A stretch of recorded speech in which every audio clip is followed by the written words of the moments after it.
কেমন আছো সবাই? আশা করছি সবাই খুব ভালো আছো, আর আমিও বেশ ভালো আছি। তাই আজকে বিকালে আমি আর মা মিলে চলে যাচ্ছিলাম মামা বাড়ি। বিকালবেলা রেডি হয়ে ব্যাগপত্র গুছিয়ে নিয়ে মা মেয়ে মিলে বেরিয়ে পড়েছি। এখন যাব মামা বাড়ি, আর মামা বাড়ি যাওয়ার মজাটা কিন্তু আলাদাই হয় বলো।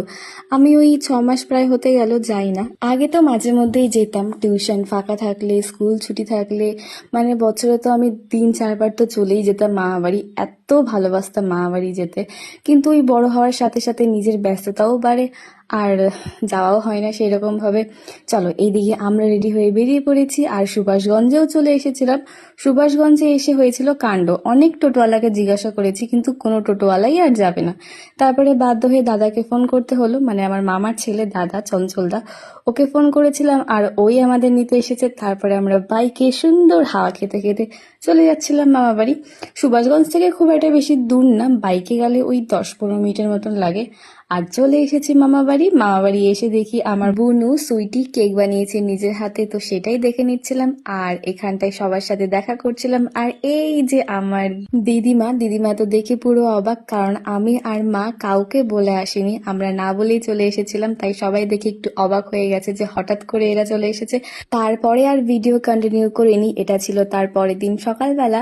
আগের দিন আসলে আমরা সবাই মিলে ভাই বোনেরা, মামা মামি, আমার মা, আমরা সবাই মিলে গল্প করছিলাম, তাই ভিডিওর কথা মাথায় আসেনি। আসলে অনেকদিন পর দেখা হলে যা হয় আর কি। আর সবাই মিলে একসাথে হয়েছি, খুব মজা করেছি, অনেক গল্প করেছি। গল্প করে সবাই খাওয়া দাওয়া করে ঘুমিয়ে পড়েছিলাম। আর এটা ছিল তারপরের দিন সকালবেলা। সকালবেলা ঘুম থেকে উঠে দেখি মাছ চলে এসেছে, আর এই দিকে আমার ফেভারিট মানে গুড়া মাছ, আমি খেতে ভালোবাসি, তো মামা বলছিল যে সেটাই নিতে। তো সেখান থেকে মাছ নিয়ে চলে গিয়েছিলাম মাঠে। মামার মুরগির ফার্ম আছে, তো সেখানেই চলে গিয়েছিলাম দেখার জন্য। মামারাও এসেছিল, আমি আর পুচকি একটা বুনু ও এসেছিল, ওই যে সুইটির সাথে যে বুনুটা ছিল ও এসেছিল, ও আর আমি এসেছিলাম।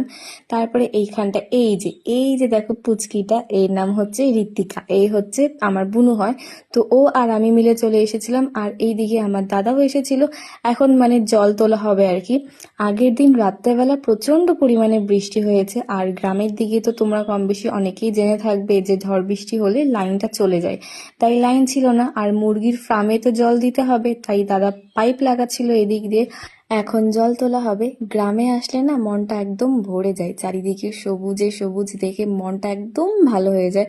আমার না খুব ভালো লাগে সত্যি। সকালবেলা ঘুম থেকে উঠে যখন মাঠে আসি, এসে দেখি চারিদিকে সবুজে ভরা, দেখে একটা আলাদাই শান্তি লাগছিল, আলাদাই ভালো লাগছিল।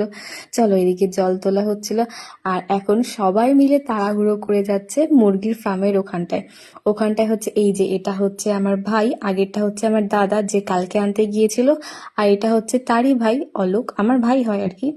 তো তারপরে সবাই মিলে চলে যাচ্ছিল মুরগির ফার্মে, এখন সেখানটা জল তোলা হবে। তো সবাই তো সবার কাজে লেগে পড়েছে, আর আমিও আমার কাজে লেগে পড়েছি। সবাই কাজ করছিল আর আমি এদিকে ভিডিও করছিলাম, দেখছিলাম যে কে কি করে। মামা আবার বললো মাঝখান থেকে ভিডিও কর, তাহলে সব দেখতে পারবি, একদম শেষ মাথা পর্যন্ত যাবে।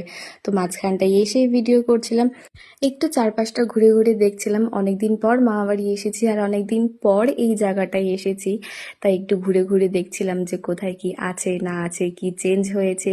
আর এখানটায় এই যে তোমরা বলো তো এটা কি গাছ? আমার মনে হয় এটা ভেন্ডি গাছ, আমি যদি ভুল না হয়ে থাকি। আমার না ভেন্ডি গাছের মতনই মনে হলো, তাই আমার তো মনে হলো ওটা ভেন্ডি। যদি অন্য কিছু হয়ে থাকে তোমরা আমাকে কমেন্ট করে জানিও। চলো, মাঠের থেকে চলে এসেছি, আর এখানটায় দাদু দিদিমা মা গল্প করছিল, আর মামি এদিকে আমাকে চা দিয়ে দিল। তো চা খেয়ে চলে এসেছিলাম মন্দিরে। তোমাদের সাথে তো শেয়ার করাই হয়নি, এটা হচ্ছে আমার মামা বাড়ির মন্দির, হরিচাঁদ ঠাকুরের মন্দির। আমার মামা বাড়িতে না আগে খুব বড় করে হরিচাঁদ ঠাকুরের পুজো করা হতো, কিন্তু কয়েক বছর ধরে পরিস্থিতির কারণে সেটা আর হয়ে উঠছে না। ঠাকুর চাইলে আবার হবে আগের মতন বড় করে পুজো। আমরা ছোটবেলায় আমি মা আমরা চলে আসতাম আর দারুণ মজা করতাম। চলো, এইদিকে পুচকিটা মানে বুনুটা আমার কাছে এসে বলে কি দিদি দোকান যাবা? আমিও বললাম চল। তারপরে ও আর আমি মিলে দোকানে চলে গিয়েছিলাম, আর দোকানে জিনিস কিনে চলে এসেছি একবারে বল খেলার মাঠে। এইটা হচ্ছে আমাদের দুর্গা মন্দির, এই যে এটা দুর্গা মন্দির, এখানেই দুর্গা পুজো হয়। আর খুব মজাও হয়। আমি তো প্রত্যেক বছর মামাবাড়ি আসি দুর্গাপুজোর সময়। আগে না যখন ছোট ছিলাম, তাও ছোট ছিলামও বললে চলবে না, মানে 2-3 বছর আগে প্রায় আমি প্রত্যেক বছর কালী পুজোর সময়, দুর্গাপুজোর সময় মামাবাড়িতে আসবই আসবো। আর অন্য টাইমে আসি কি না আসি, কিন্তু এখন আসা হয় না। তারপরে এদিকে মামি আমাকে আম কেটে দিয়েছিল, তো সেটা খেয়ে দিয়ে এদিকে রান্না বান্নাও হয়ে গেছে। রান্না বান্নাতে হয়েছিল ওই যে গুড়া মাছের চচ্চড়ি আর গুড়া মাছ দিয়ে শাক। কার ভালো লাগে গুড়া মাছ দিয়ে শাক? আমাদের বাড়িতে না করে না, মামা বাড়িতে আসলেই খাওয়া হয় আর দারুণ লাগে খেতে। চলো খাওয়া দাওয়া করে নিয়েছি, রেডি হয়ে গেছি, এখন যাব বাড়ি। হয়ে গেছে আমাদের মামা বাড়ি ঘোরাঘুরি আর বেশ ভালো লাগলো।